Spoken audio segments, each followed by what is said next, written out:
Disney is set to report earnings today after the bell. Investors will be eager to hear CEO Bob Iger address the myriad of challenges facing the Mouse House, including layoffs, the shrinking ad market, and the company's lawsuit against Florida Governor Ron DeSantis. Of course, it all also comes as most production in Hollywood continues to be dark amid the ongoing screenwriters' strike. Joining us right now is Matt Belloni, who is Puck founding partner. And Matt, there's a lot to kind of run through that laundry list. Where would you like to start? Well, most people want to start with the writer's strike these days, and the CEO response to the writer's strike this earnings season has seemed to be, we're okay, we stockpiled, we're going to last this thing out, the writers should be paid what they're due, but we're going to be okay. And we'll see if Bob Iger says the same thing. Yeah, he's got to have some comments on this. Where are things in the negotiations? Is Netflix the biggest holdout in this situation? Not necessarily. I mean, the writers and the studios are not even talking right now. The studios have basically moved on and are trying to make a deal with the directors union and the actors union, which both have their deals coming up in June as well. If they can get a deal there, then they're going to go back to the writers and see if that can be a template for some kind of resolution with the writers. But it is not looking good right now. It could be months and months. You do think the situation's better with the directors and the actors? It could be. Traditionally, the directors do make deals when the writers strike. And, you know, the directors are making pretty loud noises about how this is different and it's all about transparency, and the streaming wars have really left the talent behind. We'll see if they can make a deal there. Even if they do, it doesn't mean the writers necessarily will use that template, because there are some very specific writer issues like writers' rooms and some of the things that are only negotiated by the writers. So they could still be on strike even if the directors make a deal.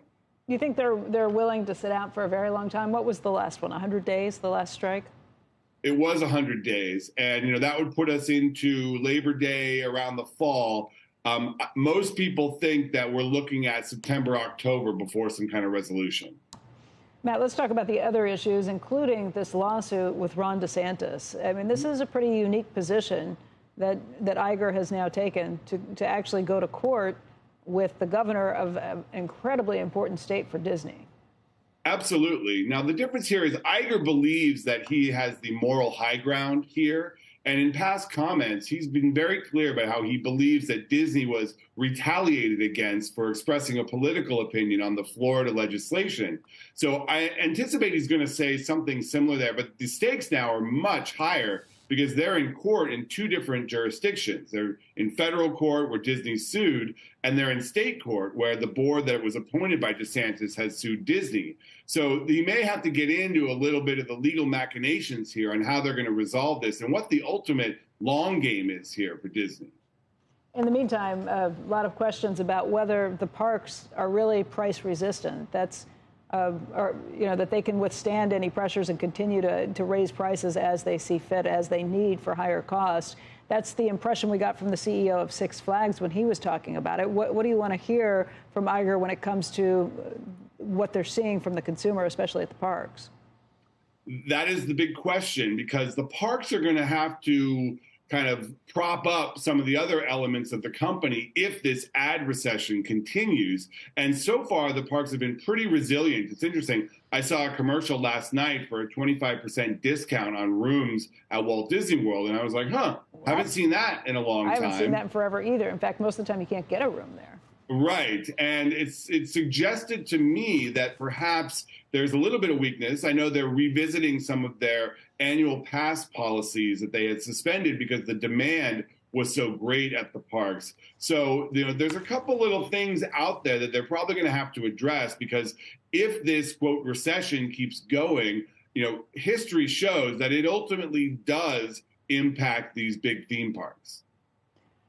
Matt, just in terms of other issues with Iger, you think we'll hear anything about whether he's going to stick around longer, what his term might be, if he's made any progress with looking for a successor? That just seems like it's more complicated of a question than the time he has remaining on his contract.